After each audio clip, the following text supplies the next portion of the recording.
It's Ash from Super Videos, back for another video for the Walking Dead comic book series. This is going to be my review for issue 177, part 3 of 6 of the New World Order story arc. So overall, I would say this was a slower paced issue. I didn't enjoy it as much as I enjoyed some of the other issues. Maybe even the last issue I enjoyed a bit more than this issue.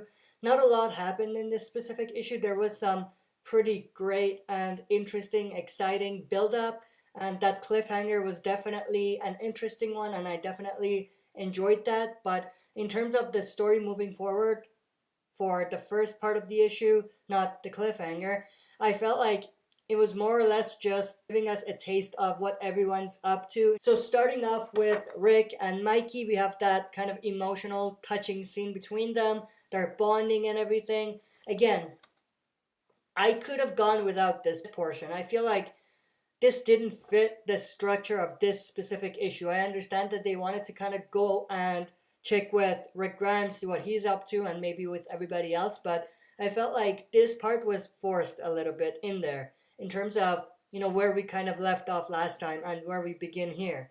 They could have had this, but maybe it shouldn't have started with it. Maybe we should have started with something more interesting and exciting, but we did have that very interesting bond between Rick and Mikey, so that was pretty cool to see.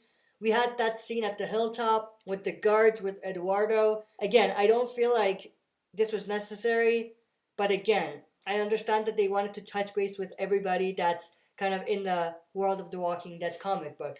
And obviously, Eduardo opens the door to the shed and finds Maggie and Dante hitting it off. And then after that, we get this conversation between Maggie and Dante about their relationship, about where it's going, and whether Maggie is ashamed of him and everything like that. Again, I feel like this was good, but maybe this issue was not the time to have kind of this discussion.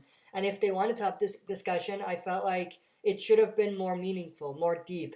It was a bit more at the surface in terms of what it really means for Maggie to move on and look at Dante as this kind of new love interest after such a long time of not being with anyone, and kind of putting everything inside of her in terms of what happened to Glenn and kind of not wanting to move forward as a way to honor Glenn. So I wanted to see a bit more of, her struggle inside and seeing her actually come to terms with this. I felt like this moved a little too quickly. They could have expanded on it a bit. We did see that kiss a few issues ago, but I felt like they could have played with this in a different way, and they didn't need to force it in this specific issue here. But then moving on, we get introduced to two new characters, Kyla and Sebastian. Sebastian is the governor's son, as we learn later on, and they're basically trying to have a romantic kind of get together in the middle of the field.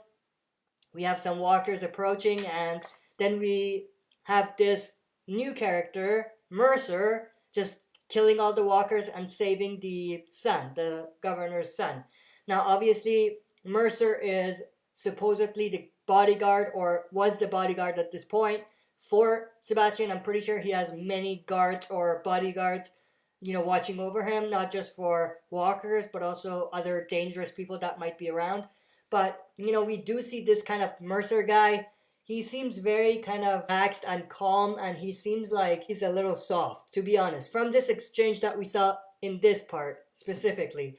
But we have Sebastian calling him a few names and everything because of ruining his moments and everything. Then there's this part with this Mercer guy standing there and Sebastian and Kyla running away, and Sebastian kind of following him. And we have all of these walkers that are on the ground, and it's like a hill. I absolutely love this panel here. It's pretty cool. It's a full panel. I absolutely love this one. And the other thing that I noticed is Mercer is huge. He is pretty big. He's a big guy. So I'm interested to know whether he's bigger than Beta. Beta is one of the biggest characters we've seen in terms of size.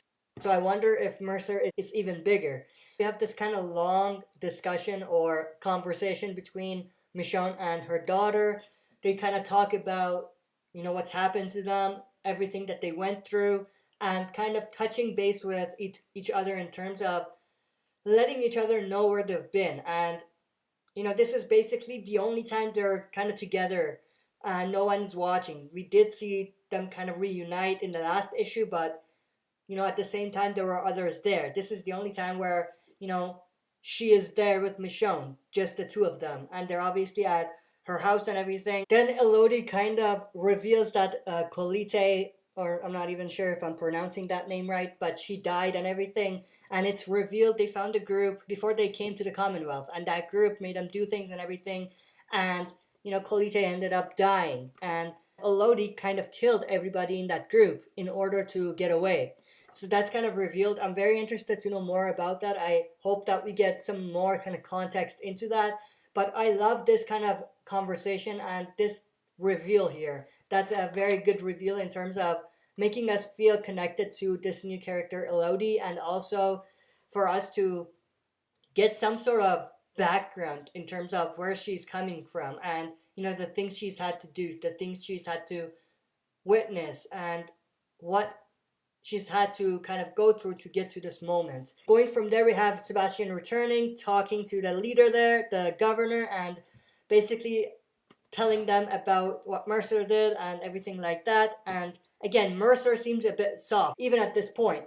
But then later on, we have Mercer talking to this other guy in the locker rooms, and we get this big kind of reveal.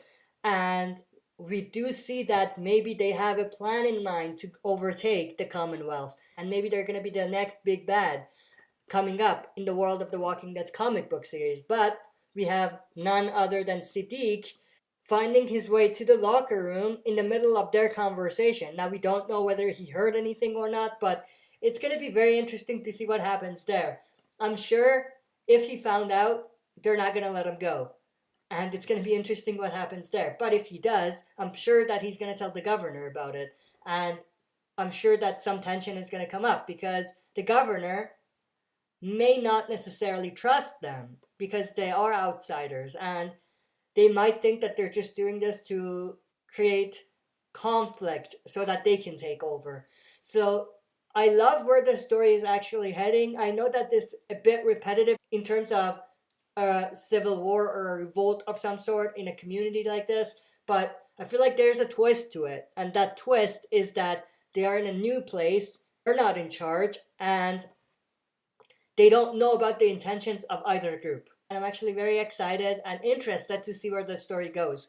But in terms of this issue, I think it was a good issue, but it wasn't a great one. I feel like there was a lot of things that were kind of forced in there. They didn't need to be in there. They could have put them somewhere else in terms of story-wise or story arc-wise, and they could have just kind of pushed them back a little bit. But I love where the story is heading. I love that last cliffhanger. It's going to be interesting to see what Mercer does. He doesn't seem to be the soft guy that he came out as being or he was portrayed as being. So it's going to be interesting to see what happens there. But that's basically it for my review. See you next time for another super video.